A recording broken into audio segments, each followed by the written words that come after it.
Conquista y colonización de Centroamérica. Hola, ¿qué tal? ¿Cómo han estado? Bienvenidos a esta teleclase correspondiente a la materia de sociales para séptimo grado. Sí, séptimo grado. Escuchó muy bien. Si usted está en casa, por favor, tome asiento, busque que el entorno que lo rodea pueda estar en silencio lo más tranquilo posible, así que la ayuda de los papás, hermanos y toda la familia va a ser muy necesaria. También aliste papel, lápiz, cuaderno, libreta, donde sea que usted toma apuntes para aprender los contenidos de sociales que este día les tenemos preparado. Hoy nos acompaña Alba Calderón. Ella es especialista de esta materia, sociales, una materia apasionante. Bienvenida, Alba, ¿cómo está? Me encanta. Hola, ¿cómo están, chicos de séptimo grado? Es un gusto el poder estar con ustedes en una clase más en este espacio Aprendamos en Casa. De verdad que ahora hay un tema interesante y es que vamos a hablar de la colonia, de la conquista y colonización de Centroamérica. Y qué bueno, ¿te gusta sociales? Es de mis materias preferidas. Y fíjese que, de hecho, ya hablando de la conquista, que es el tema que posiblemente la historia nos cueste un poco y no manejamos nombres o datos, a mí me surge una primera duda y es el hecho de que hablamos de América y del descubrimiento de América. ¿Será que la colonia es producto de todo esto o el término posiblemente descubrimiento de América está correcto?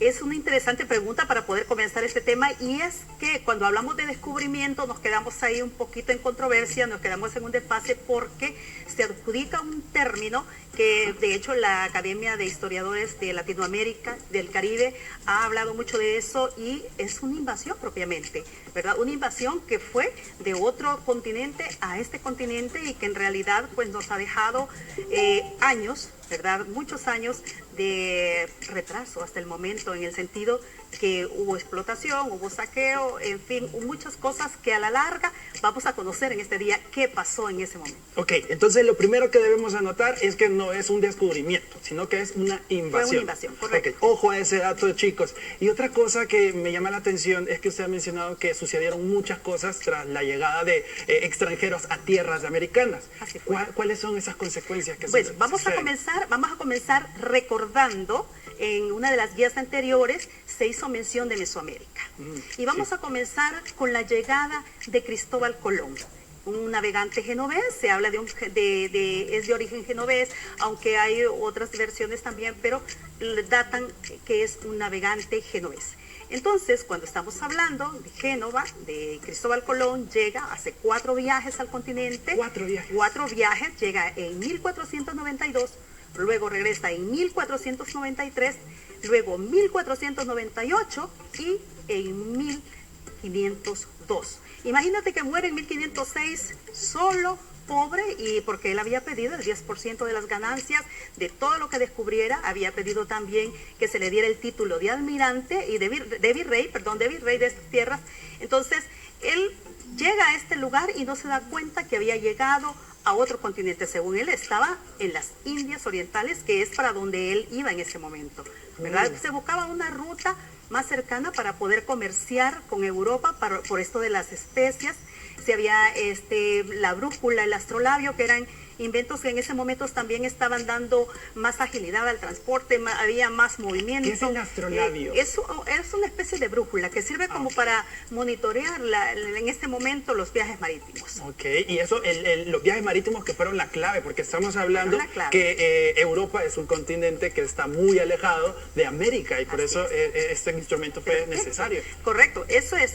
Cuando llega Cristóbal Colón en su 4º viaje, que llega a estas áreas de la parte de Centroamérica, se encuentra con que ve de repente unos nativos, ve una riqueza de especies y él dice, bueno, que ¿a dónde he llegado? ¿Verdad? Pero cuando se da todo este encuentro, uno le llama el encuentro de 2 culturas. El choque de mundos. Sí, pero eso se da.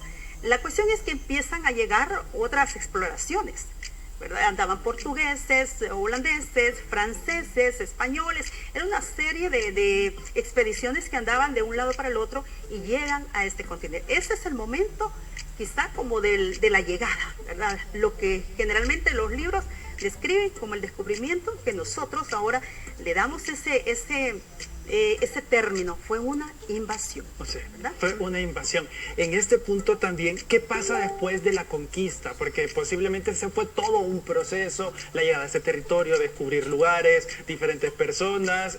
¿Qué sucede después de eso? Bueno, recordar también que Cristóbal hace un acuerdo, ¿verdad? Las bulas intercaeteras, el Tratado de Tordesillas, porque en estos pleitos que si Portugal reclamaba unas tierras, España reclamaba otras, a quien le correspondían, hay ciertos acuerdos. Pero cuando ya nos quedamos y nos situamos propiamente en el descubrimiento de Centroamérica, en la conquista de Centroamérica, vamos a abordar también otros aspectos. Vamos a hablar de Mesoamérica propiamente dicha. Cuando hablamos de Mesoamérica, lo que ahora conocemos como Centroamérica, un poquito más ampliado, Mesoamérica es un término que refiere a lo intermedio, meso, al medio, al centro, que abarca solamente una parte de México hasta Costa Rica. Okay. Aquí se encontraban varios asentamientos indígenas para el momento. Unos hablan de 60, ¿verdad? Otros hablan, de hecho se calcula una población como de, unos hablan de 10 millones, 11 millones de habitantes. Era bastante Que eso personas.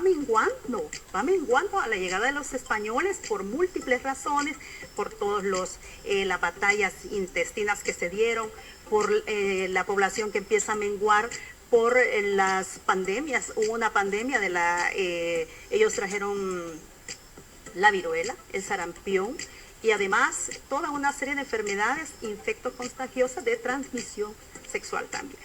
Eso es importante porque a veces decimos, ¿cómo es que viajan enfermedades o cómo es que viajan incluso hasta animales? Porque los españoles y de otras partes del mundo fueron encargados de traer animales de carga, había escuchado yo. También trajeron animales. Fíjate que luego que llegan, cuando se da un intercambio, los pueblos vivían en su cotidianidad normal. Entonces, a la llegada de estos señores, se rompe, ¿verdad? Se rompe algo. Se dice que fue la conquista de la espada y la cruz, porque la Iglesia Católica también acompañaba en el afán de poder evangelizar a estos pobladores, ¿verdad? Entonces, pero en eso hubo muchos atropellos.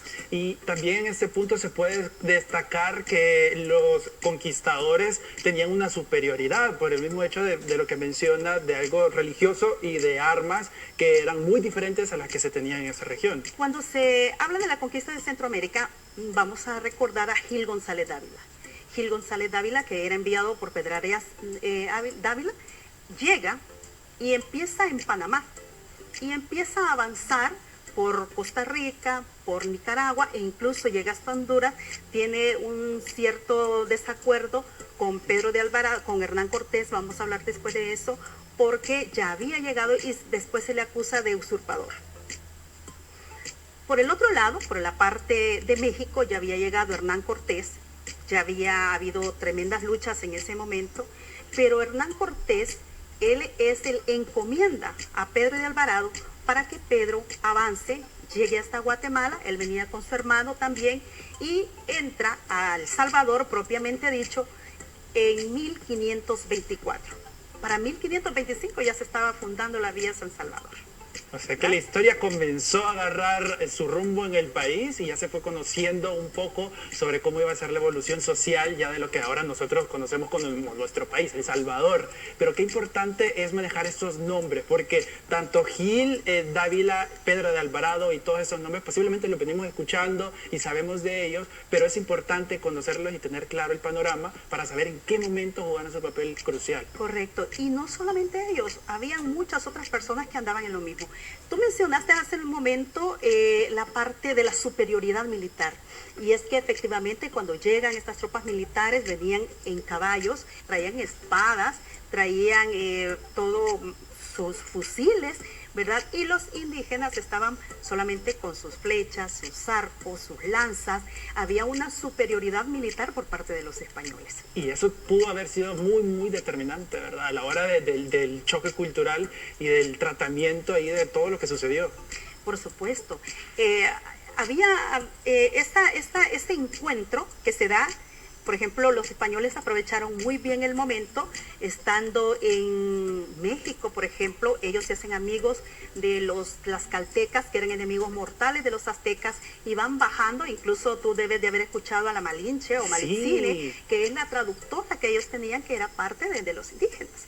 Entonces ellos van logrando avanzar hasta que llegan a un momento que la superioridad militar de todo ello, las enfermedades, la imposición, ¿verdad? Llega un momento en que ellos dominan y se establece una colonia con sus autoridades, con una jerarquía, con una institucionalidad de parte de ellos, y quedan relegados los indígenas a otro papel. Sé que es importante también el papel que jugaron los indígenas de ese momento, que se aliaron o que tuvieron alguna participación con los conquistadores, porque eso facilitó para que ellos fueran avanzando en los territorios de Mesoamérica. Sí, así sería. Sí, correcto. Cuando llegan a El Salvador, aquí habían Lencas, Hulúa, Shorty, Pocomames. Entonces era una serie,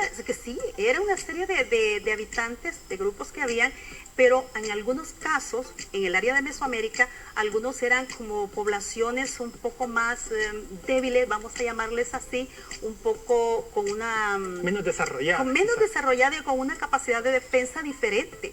Entonces eran como más fáciles de doblegar. Sí hubo resistencia, porque cuando Gil González llega, por ejemplo, a Nicaragua y se encuentra con Nicoya, con Nicaragua, Diriangén es quien lo saca de ahí y luego después vuelve a llegar. Entonces sí había resistencia, sí había por parte de los indígenas una resistencia a ser colonizados, a ser dominados, pero repito que la superioridad militar de ellos fue un elemento muy estratégico que predominó a su favor.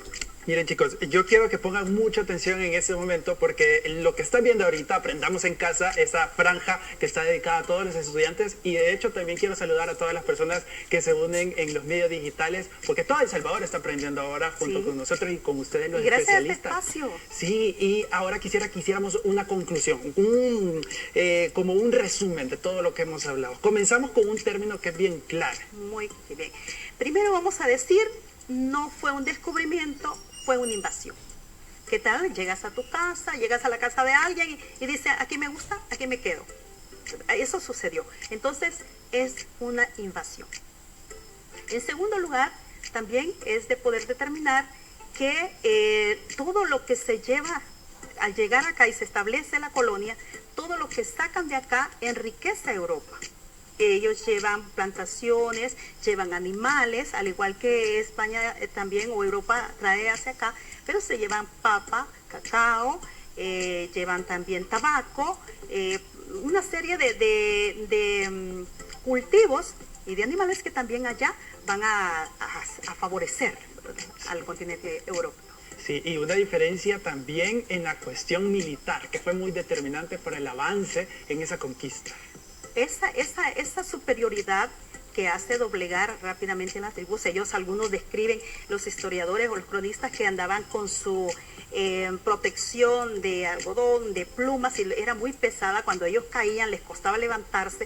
En todo eso, los fusiles, los caballos le daban pronto alcance los españoles. En fin, eso hace que la superioridad militar de los españoles fuera superior a lo de los indígenas, y eso fue un pronto dominio también. Esos son puntos claves que todos en casa debemos tenerlos como parte de nuestro crecimiento en educación. Séptimo grado hoy ha tenido esa oportunidad. Están las guías. En las guías nos podemos ir orientando sobre estas temáticas. Así es. Y también hay un espacio para poder descargar las guías si es que no las tenemos.